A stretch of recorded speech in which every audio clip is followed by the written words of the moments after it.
Disposable insulin pen సురక్షితంగా ఎలా ఉపయోగించాలి?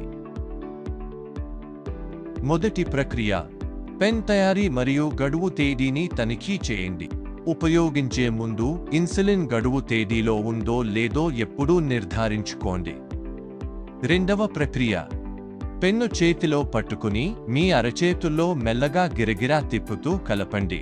తర్వాత పెన్ను 90 నుండి 190 డిగ్రీల కోణంలో పైకి క్రిందికి కొన్నిసార్లు తిప్పండి. గాలి బుడగలు ఉన్నాయా లేదో చూసి ఇన్సులిన్ పారదర్శకంగా ఉందో లేదో నిర్ధారించుకోండి. మూడవ ప్రక్రియ, కార్ట్రిడ్జ్ చివరను ఆల్కహాలిక్ వైప్తో శుభ్రపరచండి. కొత్త ఇన్సులిన్ పెన్ సూది తీసుకుని జాగ్రత్తగా పెన్కు అమర్చండి. బయటి రక్షణ కప్పును తీసి పక్కన పెట్టండి. సూది చివరను తాకకుండా శుభ్రంగా ఉంచి ఉపయోగానికి సిద్ధంగా ఉంచండి. నాల్గవ ప్రక్రియ, పెన్ను మెల్లగా తట్టి గాలి బుడగలు పైకి రావడానికి సహాయపడండి. పెన్ను ప్రైమ్ చేయడానికి 2 యూనిట్లు ఎంచుకోండి.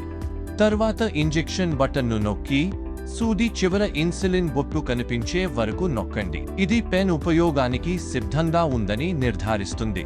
డయల్ను తిప్పండి మరియు మీకు సూచించిన మోతాదుకు పెన్ను సర్దుబాటు చేయండి. ఐదవ ప్రక్రియ, ఇంజెక్షన్ స్థలాన్ని ఆల్కహాల్ స్వాబ్తో శుభ్రపరచండి. చర్మాన్ని మెల్లగా పించ్ చేయండి.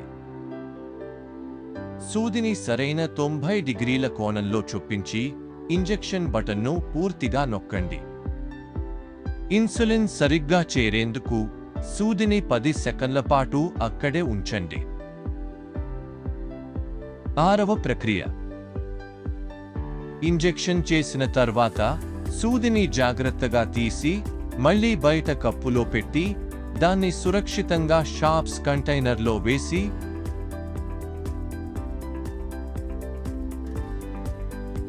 డిస్క్లెయిమర్: ఎప్పుడూ స్పష్టంగా కనిపించే ఇన్సులిన్ను మాత్రమే ఉపయోగించండి.